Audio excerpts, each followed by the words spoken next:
is my shepherd, and I shall not want. For he maketh me to lie down in green pastures. He leadeth me beside still waters. He restoreth my soul. He leadeth me in the paths of righteousness for his name's sake. Yea, though I walk through the valley of the shadow of death, I will fear no evil, for thou art with me. Thy rod, thy staff, they comfort me. Thou preparest a table before me in the presence of mine enemies. Thou anointest my head with oil, and my cup runneth over. Surely goodness and mercy shall follow me all the days of my life, and I will dwell in the house of the Lord forever. The beautiful 23rd Psalm. Now I'd like to take just a few moments and talk to all the hearts that are here tonight. Because in these moments that we're now going to share, I'm going to be talking to you about doing three things.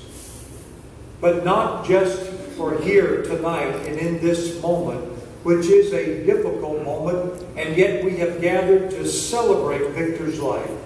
But I want what we talk about tonight to walk with you into and through your tomorrows.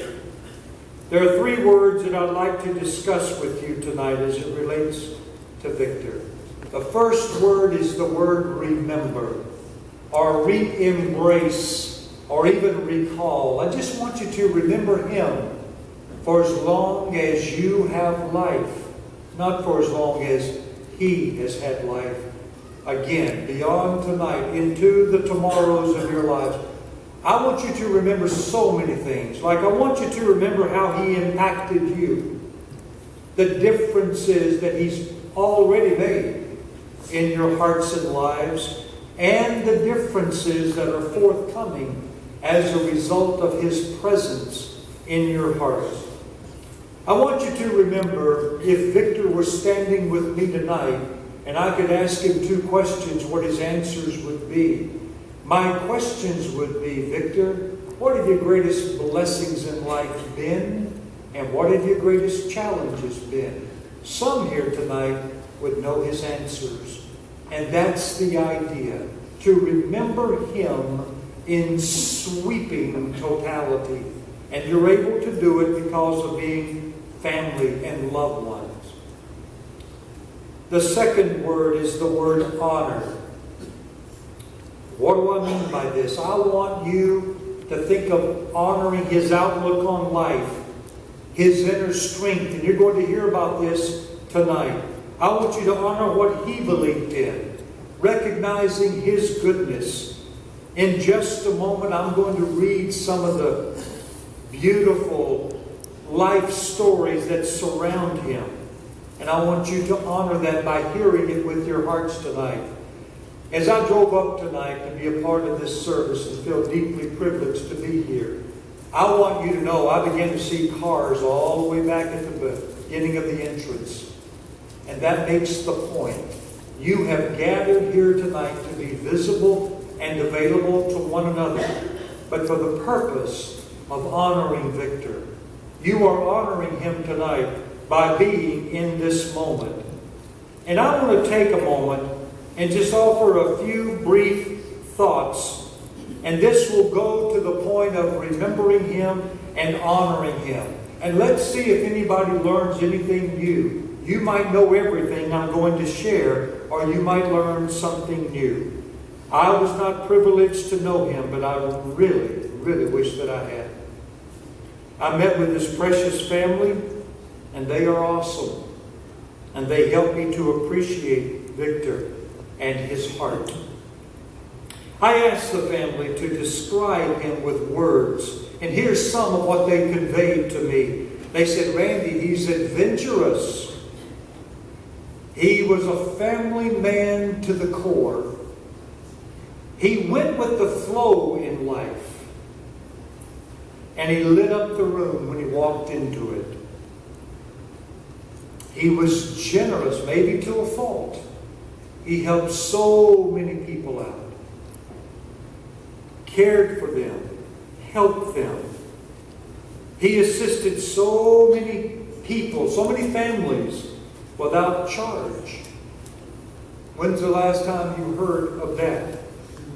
He possessed high standards, personal and professional standards. And I think you're going to know this one. He loved people. He just loved people. He loved his cousins. He not only loved them, but he would ask about them very frequently. He was so very precious and supportive to his daughter, Olivia Rose. He would attend her violin lessons, swimming lessons, dancing lessons, baking classes, taught her how to ride a bike. In loving his family, he loved his nephews and nieces, Samantha, Kaylee, Lauren, Liz, Weston, Dylan, Allie, Liam, and Bear. These are the people that registered in his heart. He and Frances met in the Philippines in the year 2001. They met again in the U.S.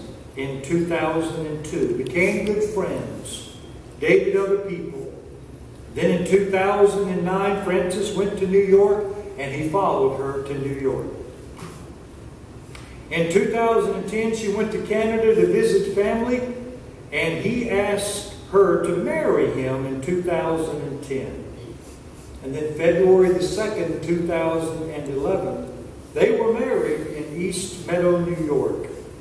He dropped a bomb on the family move from New York out to California in May of 2011.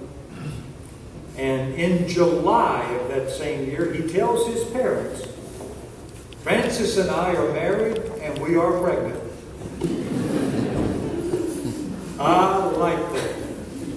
Now, if he couldn't have been a wonderful attorney, the family knows this, but maybe others here, you might learn something here. He had a dream job. If he's not an attorney, anybody here know what he wanted to be? A forest ranger. How many people knew that? Oh, wow. Not a whole lot. How many did not know that? Oh, look at this. Look at this. Now you've learned something here tonight about Victor. But this is what we mean by remembering and honoring him. The third word that I want to brief on for a moment, and to me it's the greater of the three, is the idea of celebrating his life. Now, I know this is a difficult moment, but I also know this. I believe you are here tonight in this moment, not because he passed, but because he lived. And it's in his life and living of his life that he has touched your lives. And I want you to celebrate that connection you have had with him. You see, as we arrive here tonight, it's important to remember, I'm not the teacher. I'm just privileged to be here with Frances and the family. Our teacher is Victor. What is he teaching us? Let's hear his lesson. His lesson is that we all have a certain amount of time. Sometimes that's a lot of time. Sometimes not so much. And here's what happens to all of us. We just don't think of it in this measure. But we walk into life and we walk through life on a daily basis. And we refer to our time as being our lives. And the only thing we can do with our time, the only thing, was the only thing that he could do with his time. And that is to spend it. Victor could not save his time, nor can we. But this is where the blessing lies. In this great crowd tonight, family and loved ones alike, everyone here tonight has a history of spending some time with him, some more than others. And however that played out, at work, in the neighborhood, as a family member, on the telephone, through his working with you, working for you, it all added up to just one thing: a gift of his heart, his time, his life being given to you. And that's the gift that escorted you into this crowded church and will walk with you from this place tonight. Remembering, honoring, and celebrating his life. We have a DVD that we're now going to show which will continue the spirit of remembering, honoring, and celebrating His life. Let's focus and let's enjoy these moments.